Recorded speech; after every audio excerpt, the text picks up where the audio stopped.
F&O collar show में आपका स्वागत है। मैं हूं डिम्पी कालरा। तो आज मार्केट के अंदर थोड़ा सा ठहराव देखने को मिल रहा है। ज़्यादा चिंता की बात इसलिए नहीं है क्योंकि डाटा ऐसा कुछ कह नहीं रहा कि बाजार के अंदर एकाएक तेज़ गिरावट आ जाएगी।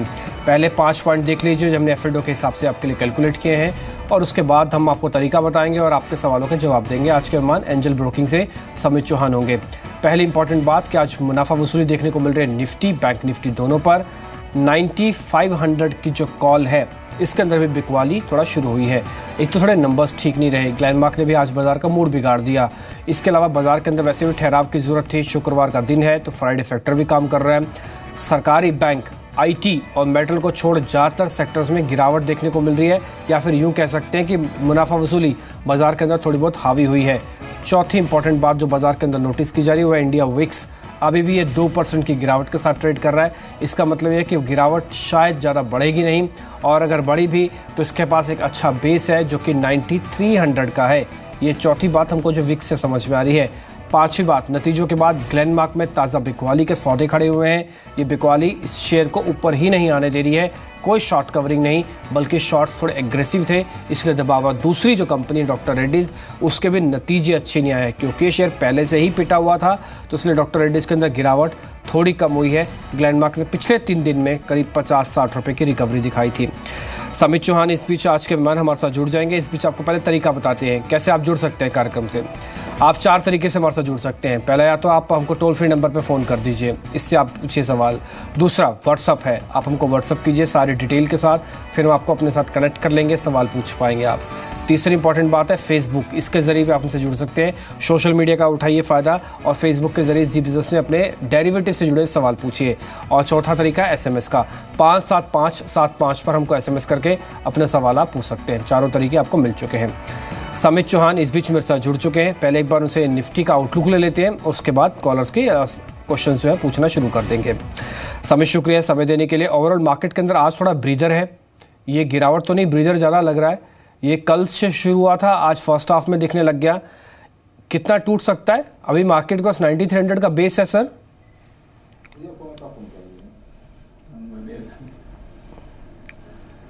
समित से शायद आवाज़ नहीं मिल रही है, अभी उनसे वापस हम कनेक्ट करने की कोशिश करेंगे। लेकिन इस बीच 1-2 चीज़ें आप और नोटिस कर लीजिए।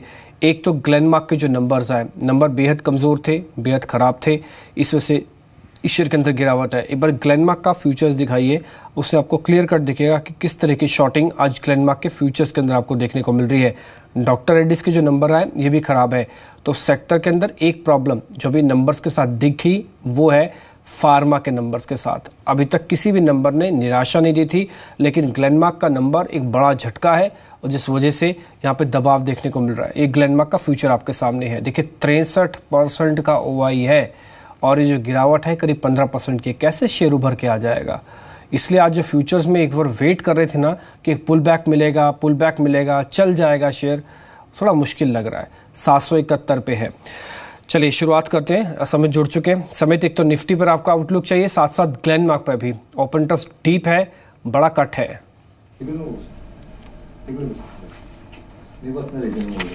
देखिए निफ्टी ने एक रिकॉर्ड हाइज बना के बाद कल हमने एक थोड़ा प्रॉफिट बुकिंग देखा है हाई लेवल से, और आज भी वो प्रॉफिट बुकिंग थोड़ा कंटिन्यू होते हुए दिख रहा है। 9400 9500 के कॉल ऑप्शन भी अगर हम देखें तो थोड़ा उसमें रेटिंग दिख रहा है ऊपर की तरफ, बट ओवरऑल ऐसे पुट्स में अभी तक कुछ मेजर एक्टिविटी नहीं है। जो 9300 का एक बेस बन गया है वो अभी भी इंटैक्ट है। तो हमें नहीं लगता कि ये कुछ अभी फ़िलहाल कुछ एक वरीसम फैक्टर है। बैंक निफ्टी में थोड़ा ऊपर की लेवल से अच्छा खासा प्रॉफिट बुकिंग आया है, सो उसकी वजह से निफ्टी थोड़ा प्रेशर में रह रहा है। बट 9370 9300 के आसपास काफ़ी स्ट्रॉन्ग सपोर्ट है और हमें नहीं लगता है कि इतने जल्दी निफ्टी उसके नीचे जाएगा। तो यहाँ पे अगर कोई बाइंग की पोजीशन किसी ने ली हुई है तो अभी भी बने सकता है। 9370 का इंपॉर्टेंट सपोर्ट मान के चलना चाहिए, और जो कल हमने टारगेट्स मेंशन किए थे अराउंड 9550 9600 वो अभी भी हमारे इंटैक्ट है टारगेट्स। ठीक है, अभी मैं ग्लेनमार्क का व्यू आपसे पूछूंगा, लेकिन इस बीच मेरे साथ कॉलर लगातार जुड़ रहे हैं। पहले उनके सवाल ले लेते हैं। विवेक कपूर हैं दिल्ली से, अपना सवाल पूछना चाहते हैं। विवेक जी नमस्ते सर, अपना सवाल पूछिए आप प्लीज़। विवेक सुन पा रहे हैं? विवेक सुन पा रहे हैं आप मेरे को? चलिए 1420 की कॉल इनके पास है एम की। एक बार चार्ट खोलिए और समित बताइए क्या करना चाहिए। 9.5 रुपये के आसपास की ली गई कॉल है। ये मई कॉन्ट्रैक्ट किया जो कि 25 तारीख को एक्सपायर होने वाला है। आपकी राय क्या है सर इस कॉल पे? 1420 की स्ट्राइक की कॉल है, थोड़ी ऊपर की कॉल है। देखिए अगर 1420 की स्ट्राइक में देखें तो ऊपर के लेवल से हमें थोड़ी इसमें राइटिंग दिख रही है। 1400 एक एमएनएम को रेजिस्टेंस करके एक्ट हो रहा है, बट कहीं ना कहीं अगर डायरेक्शनल बात करें तो हमारा व्यू इस पर पॉजिटिव है। और अगर देखें तो 1350 1360 के आसपास एमएनएम को काफ़ी स्ट्रॉन्ग सपोर्ट है। तो ये करेक्ट होकर अभी ऑलमोस्ट वहाँ पे आ चुका है। तो ये कॉल की अगर बात करें तो इसको 5 साढ़े 4 के आसपास अच्छा खासा सपोर्ट दिख रहा है। तो मेरे ख्याल से ये बने रहने की सलाह होगी और हमें लग रहा है कि बहुत जल्दी एमएनएम में एक अच्छा खासा और बाउंस बैक आ सकता है। So with in a week अगर इनको एक एमएनएम में अच्छा खासा बाउंस मिलता है तो यहाँ पे इनको अच्छा खासा प्रीमियम एप्रिसिएशन मिल सकता है। ठीक है, इस पीछे एक कॉलर मेरे साथ और जुड़े हैं, उनका नाम है मुकेश, ये राजकोट से है। मुकेश जी नमस्ते, शायद कल भी मेरी आपसे बात हुई थी मुकेश। हाँ, और अच्छा, कल आपका कल का सौदा आपके काम आ रहा है ना, जो राय दी थी आपको एनालिस्ट ने? हाँ, वो तो काट दिया सर। अच्छा ठीक है, आज क्या क्या सौदा खड़ा किया है सर? कल का सौदा है मेरा, अरविंद का। अच्छा, कल का ही है ये भी। हाँ। ये सेल है क्या 424 का सौदा? हाँ, सेल किया हुआ है कल का। अच्छी बात है, 2 लॉट है, प्रॉफिट तो आ रहा है, अच्छा प्रॉफिट आ रहा है। हाँ, तो अच्छा ठीक है, पूछ लेते हैं क्या करना चाहिए। एक बार समित ये प्रॉफिट बुक कर लें क्या? 424 के 2 कॉन्ट्रैक्ट है, शॉर्ट किए हुए हैं और इसी सीरीज़ के भी हैं। 400 के नीचे आ गया, अच्छा ट्रेड हाथ में आ गया है, प्रॉफिट भी आ गया हाथ में, क्या करें? जी हाँ, अच्छा खासा करेक्शन आया है। 420-25 का एक रेजिस्टेंस बन के आया था, वहाँ पे इन्होंने शॉर्ट किया। यहाँ पे अगर मल्टीपल लॉट्स है तो मैं यही बोलूँगा इनका एक लॉट अभी यहाँ पे ये स्क्वायर ऑफ कर सकते हैं, प्रॉफिट बुक कर सकते हैं। और जो एक क्वांटिटी ये यहाँ पे रखेंगे उसके लिए 405 का एक इंपॉर्टेंट रेजिस्टेंस है, वो एक स्टॉप लॉस करके इसमें बने रह सकते हैं। अगर स्टॉक में ऐसे ही करेक्शन रहा तो ये 390 388 तक आ सकता है, जहाँ पे ये पूरा इनका प्रॉफिट बुकिंग कर सकते हैं। ठीक है, इस बीच कुछ एक और कॉलर भी मेरे साथ जुड़ रहे हैं। एक है विजय, दिल्ली से हैं। विजय जी नमस्ते, अपना सवाल पूछें आप। सर नमस्कार, मैं विजय त्यागी दिल्ली से बात कर रहा हूँ। जी प्लीज। सर मैंने टाटा स्टील का फ्यूचर बाय किया हुआ है, एक लॉट बाय किया, क्या रेट है? मई का। ठीक है, रेट क्या है? हेलो, क्या रेट खरीदा हुआ है सर? सर मेरा रेट है 332 रुपये। 332 के 432? सॉरी 432 का। तो 332 पे तो आप मेरे से पूछते नहीं, मैं सही बता रहा हूँ। आप खुद ही कर लेते प्रॉफिट बुक, आप पूछते ही नहीं मेरे से आप बात। चलिए, बता सकते हैं इसको मैं होल्ड करूं या क्या करूं सर? टारगेट रखा है, कोई टारगेट है आपका? हाँ सर, टारगेट मेरा 45 तक का है। अच्छा, स्टॉप लॉस?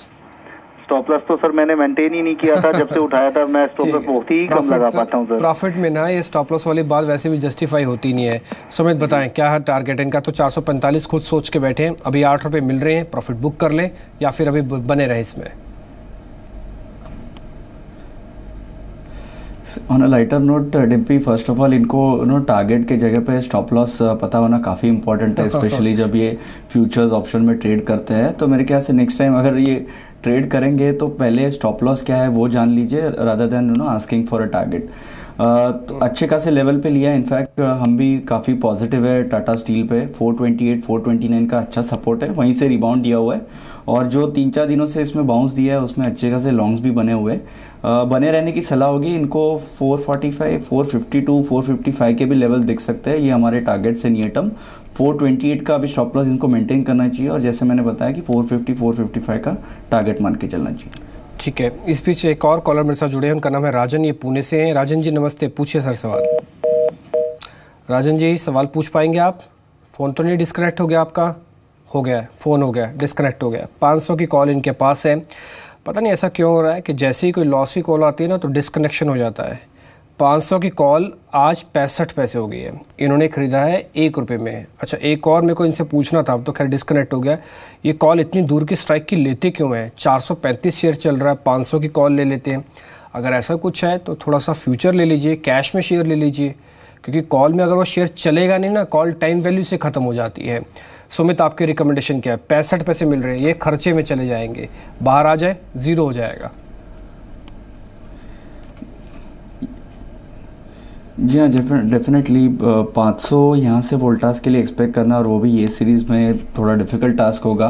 मैं यही मान लूँगा कि यहाँ पे एग्ज़िट करना चाहिए और अगर इनका पॉजिटिव व्यू भी है तो उन्होंने सीरीज़ के शुरुआत में इनको slightly out of the money या एट द मनी कॉल में ही ट्रेड करना चाहिए।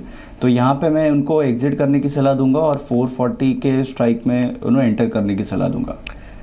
ठीक है, विश्वनाथ हैं बीकानेर से अपना सवाल पूछने के लिए। विश्वनाथ जी नमस्कार। पूछिए सर। नमस्कार सर। जी नमस्ते, पूछिए सर।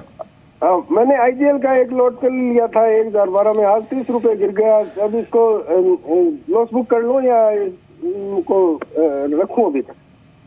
अच्छा ठीक है, जिस समय लिया था उस समय कोई स्टॉप लॉस नहीं रखा था सर? नहीं, वो आज ही 30 रुपए गिरा, आज नहीं रखा, कल तो बराबर ही चल रहा था। अच्छा नहीं, ले आप कभी भी हाथों हाथ जब भी पोजीशन लेना तो अपने डीलर को जैसे आप टारगेट बताते होंगे, आपका डीलर पूछता भी होगा सर कितने पे काट दूं अगर आ जाए तो आप ये भी बता दिए काटने पे तो मैं बताऊंगा, आप मेरे स्टॉप लॉस रख लो। ये हैबिट ही हो जानी चाहिए आजकल तो। खैर वॉलिटिलिटी रहती है, आपका से 1-2 लॉट होंगे, थोड़ा गुंजाइश देख के कीजिएगा, लेकिन हाँ स्टॉप लॉस अपने मन में भी जरूर रख सकते हैं, भले डीलर को मत भी बताइए। चलिए ठीक है, अब क्या करना चाहिए? देखिए लॉस तो आज आ गया, 2-2.5% ये शेयर टूट गया है आईजीएल। मेरे को प्रॉब्लम इसके 2.5% टूटने से नहीं है सुमित, मेरे को प्रॉब्लम इसके रनअप से है जो उसने दिखाया हुआ है। उसके बाद अगर ये टूट रहा है ना तो ये रनअप उतनी स्पीड से लेके आएगा नहीं लेके आएगा, मेरे को इस पर डाउट है। जी हाँ डिप्पी, देखिए लास्ट 6-8 दिनों से ये कंटिन्यूसली गिर रहा है और ये गिर रहा है लॉन्ग अनवाइंडिंग की वजह से, और ये अच्छी खासी अनवाइंडिंग इसमें दिख रही है। आज अभी ये मेक और ब्रेक लेवल के आसपास ट्रेड कर रहा है। नियर टर्म में 982 का एक इंपॉर्टेंट सपोर्ट है, तो यहाँ पे मैं इनको ये स्टॉप लॉस लगाने की सलाह दूंगा। 982 अगर सस्टेनेबल बेसिस पे ब्रेक होता है तो वहाँ से एग्जिट कीजिए, फिर ये स्टॉक में जो रैली आई है उसका करेक्शन स्टार्ट हो सकता है। ठीक है, इस बीच ग्लेनमार्क टूट गया, अब ये 15% टूट गया। एक कॉलर वेट कर रहे हैं, लेकिन ग्लेनमार्क पे आपका व्यू लेना बहुत ज़रूरी है। ये आज पुल बैक खेलना चाहते थे कई लोग 12% 13% पे, अब उनके पास भी 3% का घाटा आ चुका है अगर पुल बैक के हिसाब से भी फंसे हैं। ग्लेनमार्क का एक बेस क्या दिखता है आपको? क्योंकि ये 780 तोड़ा है ना, तो ये अपने 200 एक्सपोनेंशियल मूविंग एवरेज को भी तोड़ रहा है समित, आप चार्ट पे दिखेगा आपको वो। अभी क्या करना चाहिए? वार्निंग है, कितना और नीचे जा सकता है ये? देखिए बहुत ही क्रूशल सपोर्ट के आसपास ये ट्रेड कर रहा है। 770 765 का इंपॉर्टेंट सपोर्ट है।